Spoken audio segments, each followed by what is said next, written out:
the second podcast in a series of podcasts. The last one was with Diego Moya. He had to step out. We did it in the rain. I'm so fucking sorry, but that's okay because it's my podcast. Sitting here with my main man, Chef Chris Cote. Chef, how are you? I'm great. Hell yeah! And how are you? Prepping. I'm well. Good. And you're prepping an event here that's happening this Sunday, right? It's Correct? at our sister location, Okay. A wine bar called Redora. Over in Fort Greene. But Okay, yes, understood. Sunday. Got you. And you're sold out from what Diego Sold told out. me. Thrilling. Yeah. How does that feel that you're able to put together an event and it gets sold out? Boy, it's cool. It's cool because it's like my name. Yeah. For the first time, you know, it's Yeah. always a total trip. It's like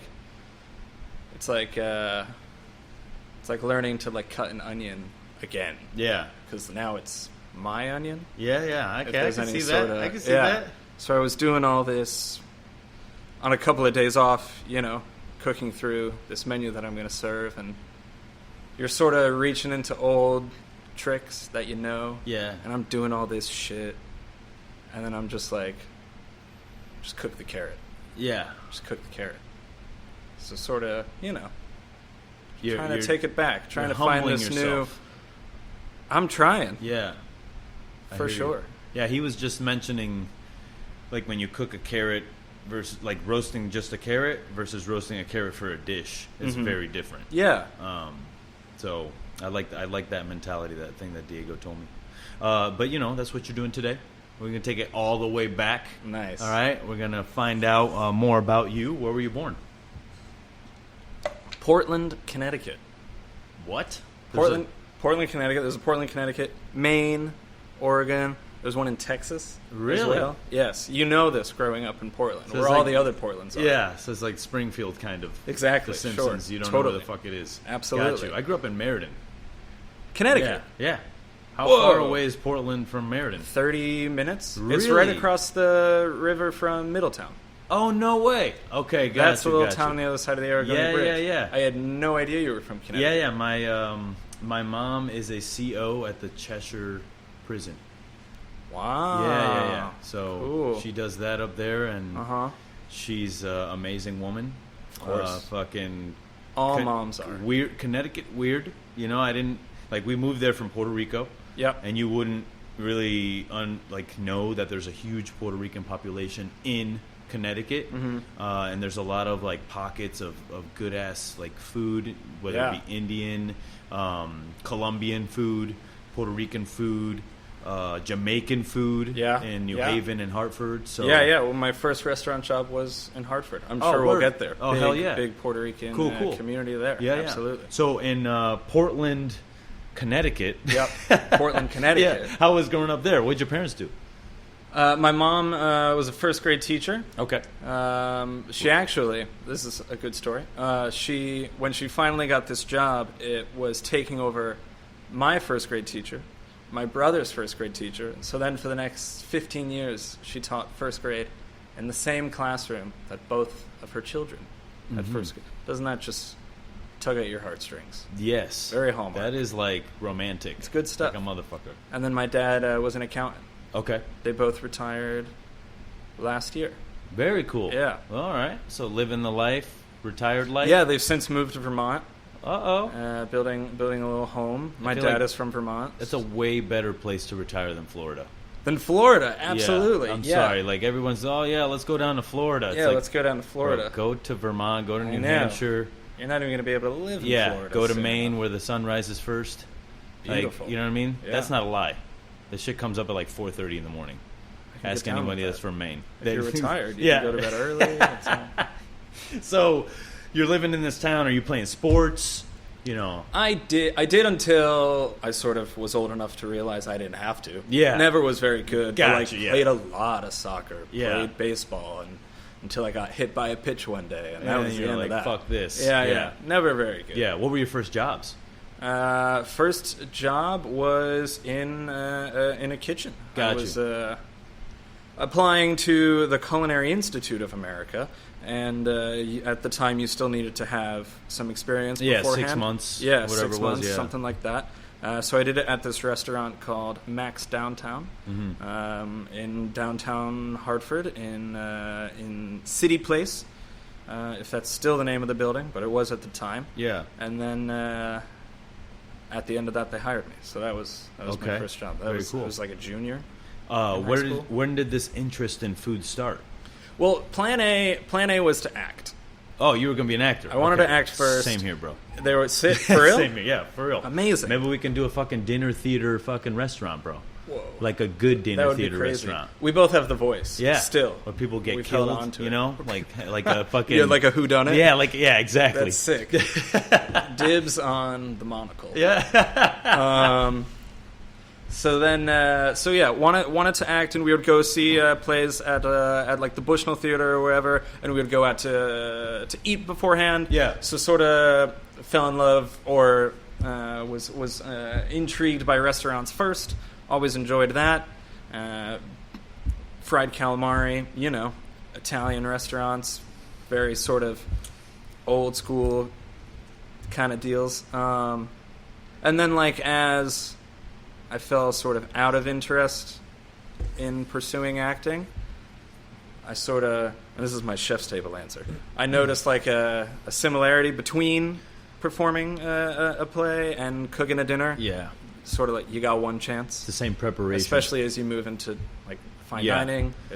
And people either like it or they fucking hate it. Yeah. Like there's and if you got 10 tables in the dining room, one of them has a bad time. Yeah. Now you can't really go back. Yeah, no, you can't. Nope. Yeah. You have to just sort of live in the embarrassment. Yeah. And that's honestly what I've been doing with this podcast. It's just like, the ahs, the ums, the dumb shit that I say that sometimes, and I'm like, I listen back to it and I'm like, who listens to this?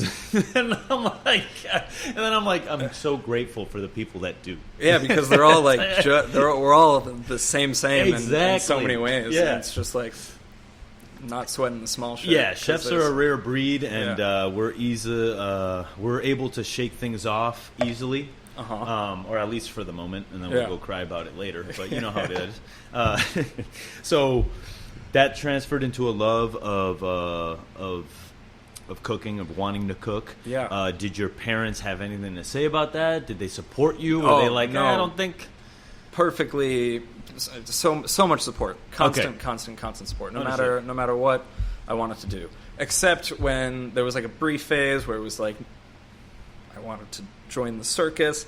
That wasn't met with much, because it's like, oh shit, acting was stressful. Now he wants to go join the circus. But you know what's funny? I have friends that work at the circus. Yeah. And they travel with them all over. Like, I forget the name of it, but when he told me, hey, I'm working at the circus, I was like, my first thought was to kind of laugh and be like, no way, bro. Like, are you like...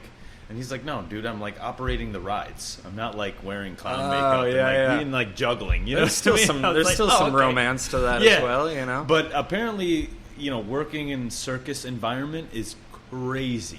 Yeah. Like just the drugs. Yeah. It's just like literally every machine operator is selling meth. Yeah.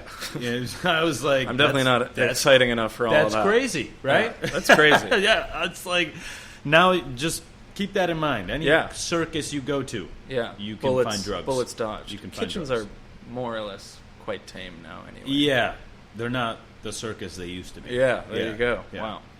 Good parallel. Good parallel. So you want to join the circus? They said absolutely not. Absolutely not. Yeah, and then you're like, okay, fine, I'll go to culinary school. Yeah. So then, okay, fine, I'll go to culinary school. Yeah. So went to CIA. Left after 2 months. Didn't love it, really at all. Yeah. To imagine to not, because then I had worked at Max Downtown for like the next 2 years as well. Yeah. So now I'm going to go. I was enrolled in the bachelor's program 4 years without actually, getting back and like doing real cooking. Yeah. Because it's like, of course you got to learn, but at school you'll take 6 hours to make like beef consomme. Exactly. And it's not that and of course I like boiled the shit out of a bunch of rafts and stuff. I'm not saying I walked into the place just like excelling. I was like Charlie Trotter or whatever, and Mario Royale was beautiful or whatever. But Yeah, that I didn't really like the people. It was more of the kids. It was more of my peers. College experience. Then you sort of learn if you don't like something really quick. So, yeah. Okay. Left that and then went to ICC, which no longer exists. Was French Culinary Institute. It doesn't exist anymore. No, it shut down like last year and was absorbed by ICE. Okay. Yeah. Fuck. I know. A lot of great people came out of ICC. Yeah. We went to visit there. Oh, yeah? Yeah. Like when you were deciding. I went to Votech school, yeah. So I went to Wilcox and Meriden, and they brought us to there, and we ate. Yeah, it was the first time I've ever eaten a medium rare because they had the restaurant downstairs, a medium rare burger. It was the first time, because as a kid, you're eating fucking cafeteria burgers that are always well done. Yeah, so that's what you know as a burger because you eat either McDonald's or school, right? And my parents are Puerto Rican, so they're not about to go out and get a big ass 16-ounce fucking burger. Yeah. But that was the first time that I had ever like bitten into something. It was like half raw, and I was like, whoa, wait a minute. I know. Like, this is good. like, does anybody else like this? Because and then they're like, it's a thing, you idiot. For sure. Like, oh, okay, my bad. Yeah, that was a good burger there. Yeah, I recall. And then, how long is that program? 6 months? 6 months, and then this was they just started this like farm to table add-on program where you go to Stone Barns and you do like a little week, and there's like some discussions, and you participate in a chicken slaughter, which was wild, and like tours around the farm and intensives, and then you cook a big banquet lunch and beautiful. Oh, lovely. Cool. So when you left there, obviously there's very little schooling that you had, and your cooking experience isn't that much, but did you think, were you like, yo, I'm a chef, like I got this? No. I didn't think I didn't have control over much of what was going on at that point. So I moved back. I moved back out of the city. I didn't like living in the city the first time around. Why is that? I don't know. Perhaps I was in over my head. It was like kind of loud. I had some shit going on. Yeah. It just wasn't. So I moved out, moved back home, and then chilled a little. Tried to go to like community college for a bit. Yeah. Not happening. And then got a job at a vegetarian restaurant called Six Main. Okay. And just sort of like did that for like 8 months. Moseyed about. Got excited again. Enlightened again. Yeah. Made a lot of cashew nacho cheese. Okay. Very tasty. Familiarized myself with the virtues of nutritional yeast. Yeah. So tasty. It really is. It's good. Dude, it's like you fry up some artichokes and throw them on there. It tastes like nice. Lay's. Cool. It tastes like Lay's fucking potato chips. That sounds awesome. Yeah. That sounds awesome. And then some friends that I had gone to school with, like one went to do a Noma stage, one got a job at Danielle, and I was like, okay, let's go. So then I moved back. Got you. Okay, so you moved back to the city. Yep. And what are you thinking at that point? At that point, I had set up a stage at Luxus. Mm-hmm. Daniel Burns had that restaurant, Luxus, in the back of the beer bar Toast, which was in Greenpoint. Yeah. It had just gotten a Michelin star, so I was amped up. I was ready to go. Did a little month stage there, and made a connection that got me a job at a restaurant called Colony, just over. It's like an 8-minute walk from where we are now. Okay. Like an American bistro, we think. It was just, I didn't really have, the plan was to just cook. It was just to come back and... Gotcha. It was just to come back and cook. Yeah, like start learning more things. I still wanted to... like the Daniel Burns' food, it looks this was very like ding-ding. Yeah. But I still wanted to have a bit more of like a... Anthony Bourdain kind of Kitchen Confidential, kind of turn and burn kind of experience before I could, because I had never cooked like a protein, you know what I mean? Yeah. I had like, there were 2 of us at the kitchen at this vegetarian restaurant, so everybody did everything, the 2 of us, and it was busy and the food was tasty, but again, I hadn't professionally cooked a steak, so I needed to like get that sort of